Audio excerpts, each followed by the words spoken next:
চলে এলাম আরও একটা এপিসোড নিয়ে। যে গত এপিসোডে যে উল্লেখটা করেছিলাম, আমরা আজকে একটু আমাদের রাজ্যে একটা নতুন আমরা যে একটা প্রবণতা দেখছি, একটা মব কালচার, সেই প্রবণতা দেখছি, সেই বিষয়টা নিয়ে আজকে একটুখানি আলোচনা করব। আমাদের সঙ্গে অর্ক ভাদুরী রয়েছেন, সাংবাদিক, নিউজ কোম্পানির এডিটর, আমাদের বিশ্লেষক।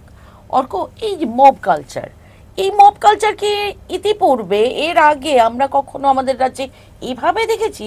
যে যেখানে পাচ্ছে হাতে দুটো ডিম নিয়ে চলে যাচ্ছে, যে যাকে পাচ্ছে ছুঁড়ে মারছে, মানে এই বিষয়টার মধ্যে একটা কোথাও ভয়ঙ্কর বিশৃঙ্খলা আর কি প্রতিফলিত হচ্ছে এখানে। মানে খুব যে রাজনৈতিক কোনো এটা একটা পদক্ষেপ আমার কিন্তু মনে হচ্ছে না।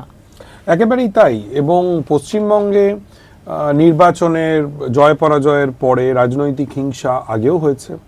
ইনফ্যাক্ট যদি খুব খারাপভাবে যদি আমরা দেখি, আমরা যদি লাশ গুনি, তাহলে আমরা দেখব যে বাম আমলে বা তৃণমূল আমলে লাশের সংখ্যা অনেক বেশি। রাজনৈতিক সংঘর্ষে মানুষ মারা গিয়েছেন, এটা অস্বীকার করার কোনো জায়গা নেই। কিন্তু যেটা খুব ইন্টারেস্টিং যে বিজেপির ক্ষমতায় আসবার পর এর একটা মৌলিক পরিবর্তন ঘটেছে।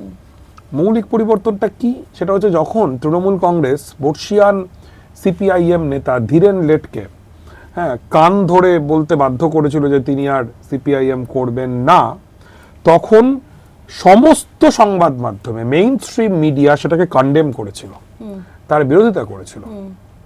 এখন আমরা কি দেখছি? এখন আমরা দেখছি একজন মানুষকে, হতে পারে তিনি খুব অপরাধী, হতে পারে তিনি খারাপ মানুষ, তাকে ডিম ছুঁড়ে মারা হচ্ছে। একজন ডিম ছুঁড়ছে, আরেকজন যারা ভিডিও করছে, আর সমস্ত মেইনস্ট্রিম মিডিয়া, প্রায় সমস্ত মেইনস্ট্রিম মিডিয়া এটাকে সেলিব্রেট করছে, ডিম থেরাপি বলছে, ডিম থেরাপি বলে সেলিব্রেট করছে। তার মানে কি? আইন নিজের হাতে তুলে নেওয়াটাকে এভাবে সেলিব্রেট করা বোধহয় এর আগে আমরা দেখিনি। না, এটা তো হচ্ছে বর্বরের রাজত্ব কায়েম হয়েছে, কোনো সভ্য দেশে এটা চলতে পারে না। এবং তার মানে কি? তার মানে হচ্ছে রাজ্যে একটা সরকার প্রতিষ্ঠিত হয়েছে, এই সরকারের দায়িত্ব হচ্ছে রাজ্যের আইন শৃঙ্খলা রক্ষা করা, এই সরকারের দায়িত্ব হচ্ছে অপরাধীদেরকে পুলিশ দিয়ে গ্রেফতার করা, তাদেরকে আদালতে পেশ করা এবং আদালতের নির্দেশ অনুযায়ী সেই অপরাধীদের শাস্তি বিধান করা।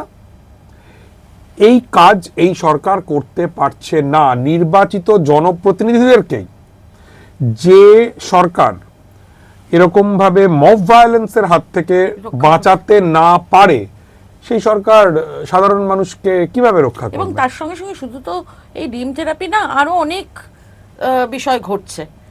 একটু আগে যে তোমার আর আমার যে আলোচনাটা হচ্ছিল, যেটা হচ্ছে সেটা হচ্ছে যে আমরা দেখতে পাচ্ছি যে মানুষজন যারা গ্রেপ্তার হচ্ছেন, আমি ধরে নিচ্ছি তারা সবাই প্রবল রকমের অপরাধী, ভীষণ অপরাধী। তাদেরকে পুলিশ, আমাদের রাজ্যের পুলিশ, তারা অন্তর্বাস পরিয়ে কোমরে দড়ি দিয়ে রাস্তা দিয়ে হাঁটাচ্ছে। এই নিয়ে যখন কোর্ট তার মতামত রাখলো, তারপরে অন্তর্বাসের পরিবর্তে দেখলাম হাফ প্যান্ট পরিয়ে হাঁটানো হচ্ছে। এগুলো কোথায় হয়? মানে এই পাবলিক হিউমিলিয়েশনটা এটা কোথায় হয়? হ্যাঁ, এক্স্যাক্টলি। কোন সভ্য দেশে এগুলো হয়? কোন মানে গণতান্ত্রিক দেশে এগুলো হয়? এগুলো হতে পারে না। এর মানে হচ্ছে গোটা পশ্চিমবঙ্গ জুড়ে একটা মবতন্ত্র কায়েম হয়েছে। মবতন্ত্র, যে মবতন্ত্র আমরা দেখেছি 2024 সালের 5ই আগস্টে বাংলাদেশে গণ অভ্যুত্থানের মাধ্যমে শেখ হাসিনা চলে যাওয়ার পরে, সেই সময় বাংলাদেশে শেখ হাসিনার বিরুদ্ধে মানুষের প্রচুর ক্ষোভ ছিল। এখানে যেরকম তৃণমূলের বিরুদ্ধে মানুষের ব্যাপক ক্ষোভ ছিল এবং ন্যায্য ক্ষোভ ছিল। তৃণমূল কংগ্রেসও যেমন ভোটে দুর্নীতি করেছিল, পঞ্চায়েত ভোটে শেখ হাসিনার আমলে 3টে নির্বাচন কার্যত হয়নি, হাসিনা চলে গেছেন। তারপরে আমরা যেটা দেখলাম, ওখানে ইসলামিস্ট শক্তির, দক্ষিণপন্থী শক্তির তার একটা ব্যাপক শক্তি বৃদ্ধি ঘটল এবং তারা এই আওয়ামী লীগ বা হাসিনার অনুগামীদের বিরোধিতার নাম করে তারা আসলে যে কোনো ভিন্ন মতের ওপরে দাদাগিরি করতে শুরু করলেন। এবং একই রকম ছবি পশ্চিমবাংলায় দেখছি। ওখানেও তাই দেখতাম আমরা যে একজন ভদ্রলোক যিনি কলেজে পড়ান বা স্কুলে বা বিশ্ববিদ্যালয়ে পড়ান, প্রচুর মানুষ গিয়ে তার সামনে জড়ো হলেন। প্রচুর মানে কত? 40, 50, 100। মব মানে কিন্তু হাজার হাজার লোক হয় না কখনো। 40, 50, 100 জন মানুষ তারা গিয়ে জড়ো হলেন। তারা বললেন যে তোমাকে রেজিগনেশন দিতে হবে, কারণ তুমি হচ্ছ ওদের ভাষায় ফ্যাসিবাদের দোসর, আওয়ামী লীগের দোসর। তিনি আওয়ামী লীগ করতেও পারেন, নাও করতে পারেন। হতেই পারে যে তিনি আওয়ামী লীগের হয়ে অনেক খারাপ কাজ করেছেন, তার বিচার কি ওই 40টা লোক করবে? একই জিনিস পশ্চিমবাংলায় দেখছি, যে কোনো কাউকে ডিম ছুঁড়ে মারা হচ্ছে। প্রধান শিক্ষক, আমি আজকে দেখলাম একজন প্রধান শিক্ষককে ডিম ছুঁড়ে মারা হলো। আসলে উচ্চশিক্ষামন্ত্রী তিনি তো কি সব গরম টরম করে দেওয়ার হুমকিও দিচ্ছেন। হ্যাঁ, এটা হচ্ছে আমাদের এখন যিনি উচ্চশিক্ষামন্ত্রী হয়েছেন তিনি সাংবাদিক ছিলেন, এবং কি আর বলার আছে। ঠিক আছে, তিনি তার সংস্কৃতি, তার পারিবারিক শিক্ষা অনুযায়ী কথা বলেছেন, তার বিবেচনা। কিন্তু এই জিনিসটা খুব স্পষ্ট যে মব উস্কে দেওয়া হচ্ছে। অগ্নিমিত্রা পাল একজন ফ্যাশন ডিজাইনার, সুন্দর জামা কাপড় তৈরি করতেন, তিনি আমাদের রাজ্যটাকে তৈরি করবেন, এখন একজন গুরুত্বপূর্ণ মন্ত্রী অগ্নিমিত্রা পাল। তিনি আসানসোলে জিতেন তিওয়ারির নামে আরেকজন প্রাক্তন তৃণমূলীকে পাশে বসিয়ে, অগ্নিমিত্রার বর্তমান যিনি বস শুভেন্দু অধিকারী তিনিও প্রাক্তন তৃণমূলী, সেটা অন্য কথা। তো জিতেন তিওয়ারিকে পাশে বসিয়ে তিনি বলছেন যে এখন নাকি বাজারে খাওয়ার ডিম আর মারার ডিম, ছোড়ার ডিম দুটো পাওয়া যাচ্ছে, এবং ছোড়ার ডিমের নাকি দাম বেশি, সেই টাকা দিয়ে মানুষ ডিম কিনে কিনে ছুঁড়ছেন। এটা বুঝতে কোনো রকম অসুবিধে হয় না। জনরোষ বলে যেগুলোকে চালানো হচ্ছে, এই আসলে বিজেপির জনতা, এবং সংগঠিতভাবে এই ডিম ছোড়া হচ্ছে। এক একটা ডিমের 7-8 টাকা করে দাম। পশ্চিমবঙ্গে প্রচুর মানুষ এত টাকা খরচ করে ডিম কিনে ছুটতে পারছেন, মানে তাহলে তো বলতে হবে যে মমতা বন্দ্যোপাধ্যায় রাজ্যের অর্থনৈতিক অবস্থা বেশ ভালো রেখেছিলেন, যেখানে এই শুধুমাত্র মানে ক্যাপ ফাটানোর মতো করে ডিম ছোড়ার জন্য মানুষ 8 টাকা 10 টাকা ছুঁড়ে মারতে পারছে। তাহলে তো মমতা বন্দ্যোপাধ্যায় পশ্চিমবঙ্গের অবস্থা খুব খারাপ করেননি। মানুষ যদি বিনোদনের জন্য খরচ করতে পারেন 8 টাকা 16 টাকা 24 টাকা 32 টাকা, তাহলে তো বলতে হবে যে মানুষের হাতে টাকা পয়সা আছে। কিন্তু জানি আমরা বুঝতে পারি এই ডিমের সাপ্লাই কোথা থেকে আসছে।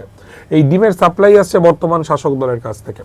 এবং এটা আরেকটা যেটা খুব গুরুত্বপূর্ণ বিষয়, সেটা হচ্ছে যে যাদেরকে ডিম ছোড়া হচ্ছে আর যাদেরকে ডিম ছোড়া হচ্ছে না, মাপকাঠিটা কি? হুমায়ুন কবিরের মতো একটা চূড়ান্ত সাম্প্রদায়িক মানুষ, যিনি ভয়ঙ্কর হুমকি দিয়েছিলেন, তার দিকে কিন্তু কোনো ডিম কখনো ছোড়া হবে না। ছোড়া হবে না, তার কারণ হুমায়ুন হচ্ছেন বিজেপির বন্ধু শক্তি। কোনো ডিম ছোড়া হবে না কাকুলি ঘোষ দস্তিদারের দিকে, সুদীপ বন্দ্যোপাধ্যায়ের দিকে, সায়নী ঘোষের দিকে ছোড়া হতে পারত, এখন আর ছোড়া হবে না।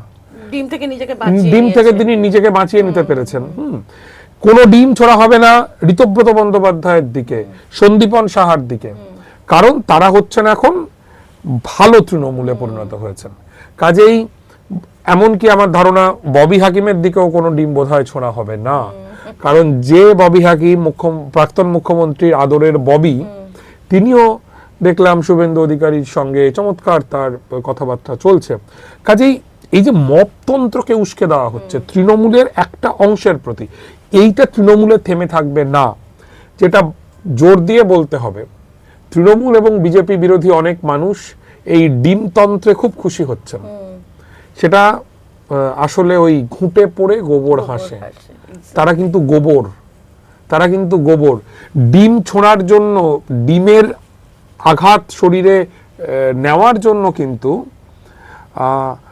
কাউকে দুর্নীতিগ্রস্ত হতে হচ্ছে না।